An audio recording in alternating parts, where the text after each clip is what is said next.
మంచిర్యాల జిల్లా మందమర్రి పాత బస్టాండ్ ప్రాంతంలో బీజేపీ ప్రభుత్వం అనుసరిస్తున్న ఓటు చోరీపై అవగాహన కార్యక్రమంలో పాల్గొన్న రాష్ట్ర కార్మిక మైనింగ్ శాఖ మంత్రి వివేక్ వెంకటస్వామి ఈవీఎం మిషన్లు తీసివేసి బ్యాలెట్ పద్ధతిలో కేంద్ర ఎన్నికల సంఘం ఎన్నికలు నిర్వహించాలంటూ దేశవ్యాప్తంగా చేపడుతున్న సంతకాల సేకరణ ఉద్యమంలో ప్రతి ఒక్కరూ భాగస్వాములు కావాలని పిలుపునిచ్చిన మంత్రి వివేక్ వెంకటస్వామి కర్ణాటక మహారాష్ట్రలో జరిగిన ఓటు చోరీపై దేశ ప్రజలకు వివరిస్తూ అవగాహన కార్యక్రమాన్ని రాహుల్ గాంధీ చేపట్టారు. దేశవ్యాప్తంగా చేపట్టిన ఓట్ చోరీ వద్దు అనే కార్యక్రమాన్ని తెలంగాణలో మొదటిసారిగా చెన్నూరు నియోజకవర్గంలో ఓట్ చోరీ వద్దు కార్యక్రమాన్ని చేపట్టారు. కార్యకర్తలకు ఇదే చెప్తున్నాం, ప్రజలకు మీరందరూ కూడా సహకరించాలి.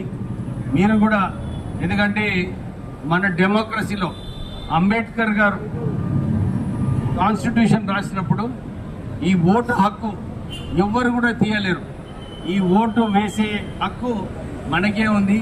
మన ఆలోచన ప్రకారంగా మనకు ఏమి కావాలి, మనకు ఏ పార్టీ ఏ వ్యక్తికి ఓటు వేయాలని చెప్పి ఆ హక్కు మనకి ఇచ్చింది ఆ రోజులలో అంబేద్కర్ గారు.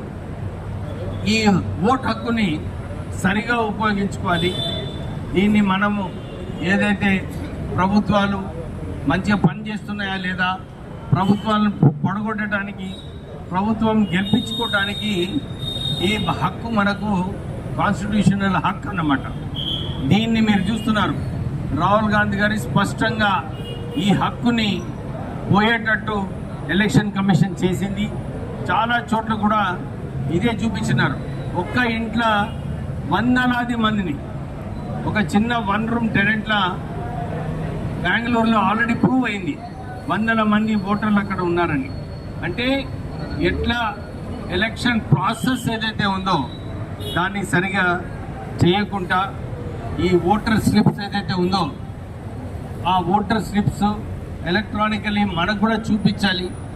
ఎందుకంటే అది చూపించినప్పుడే మనకు తెలుస్తుంది ఈ ఎలక్ట్రానిక్ ఓటింగ్ కరెక్ట్ అవుతుందా లేదా, మనం ఒక పార్టీకి ఒక వ్యక్తికి ఓటేసినప్పుడు అది సరిగా పడ్డదా లేదా అని చెప్పి తెలుసుకోవడానికి మనకు ఈ స్లిప్ కూడా రావాలని చెప్పి ఈ ఆదేశాల ప్రకారంగా ఈ ఓట్ చోరీ క్యాంపెయిన్లో మేము కాంగ్రెస్ పార్టీ తరఫున ఈ చెన్నూరు నియోజకవర్గంలో చేస్తున్నాము. అందరూ కూడా మన కార్యకర్తలకు ఏదైతే ఉత్సాహం ఉందో ఈ ఉత్సాహం మళ్ళీ ఒకసారి చూపించాలి. ఎందుకంటే ఈ ఓట్ చోరీ పోయినప్పుడే మన ప్రజలకు మనం న్యాయం చేసేలాగా ఉంటుంది. ఎందుకంటే ఫ్రీ అండ్ ఫెయిర్ ఎలక్షన్స్ మన ప్రపంచంలోనే భారతదేశంలో ఫ్రీ అండ్ ఫెయిర్ ఎలక్షన్స్ అని చెప్పి మనకు ఒక మంచి పేరు ఉండేది. కానీ ఇప్పుడు ఈ ఓట్ చోరీ వలన మన భారతదేశానికి చెడ్డ పేరు రావడం జరిగింది.